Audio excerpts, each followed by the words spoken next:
We offer our full range of services in Shakopee. Services related to death cleanup, homicide, suicide, drug cleanup, or hoarding. And in the past year, we have helped several customers with issues related to hoarding and drug cleanup in the Shakopee area. The process starts when the customer calls our office and requests help. We'll gather the information that they have at that time, and we'll set up a time to go out to the job, review the scope of work with them, and if they need to, we'll help them file an insurance claim.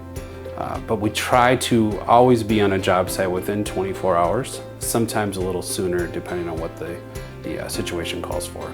The consequences for not hiring a professional can lead to work that's not being done correctly. Unfortunately, it's fairly easy to call yourself a biohazard expert when in reality you're probably dealing with a fire or water restoration company that dabbles in biohazard on the side. We at Scene Clean are full-time. This is all we do, biohazards.